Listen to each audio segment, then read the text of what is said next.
alligators over time, you learn their temperament, and the way you tell the difference in alligators, you start looking at if they got any scarring on their body. Sometimes you see an alligator missing an eye. Maybe it's got a cracked jaw, and you see the scar line. Maybe it has an overbite, or maybe a section of their tail is missing. It's a hungry gator. So you start picking out, you know, by their scars and stuff. This one here tends to be a little bit more on the, can be on the aggressive side, like the one that was at the dock earlier before you boarded the boat. So you always have to learn the animal and give it that respect and know that, because an alligator is very fast. Usually, you know, if you get too close to it, by the time you blink, it's got you. So you always want to give it its space. Keep your hand and your head's in the boat. Watch your heads. She'll jump. She'll jump. They jump. Yeah, jump put like your hands back, guys.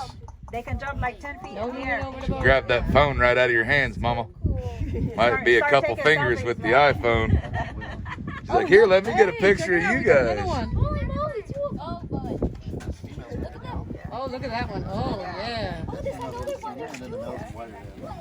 See, these two gators have been seeing the airboats for like most of their lifetime, so they recognize the sound of the boat. When I don't know, in our boat, I don't know if you noticed, even though they were parked here and we were turning around, the alligator was following this boat, because this is the boat that's been coming out here a lot, so it recognizes the sound of that boat.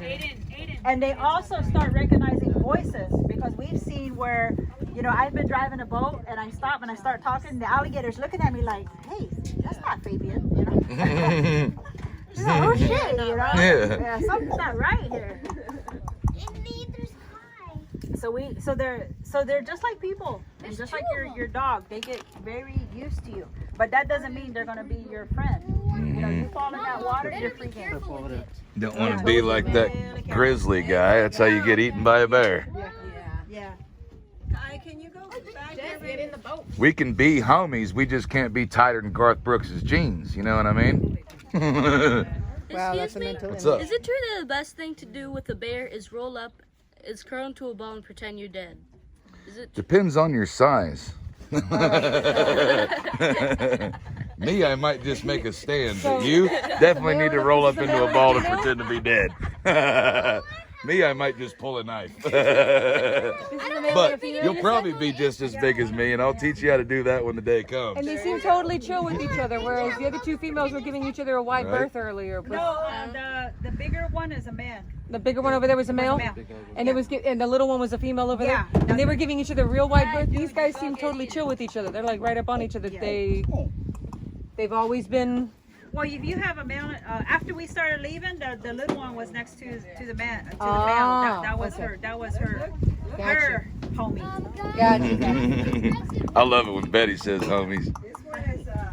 Remember when you found that frog in the boat, like, oh, look, one of your homies. It's like, yes, it's working.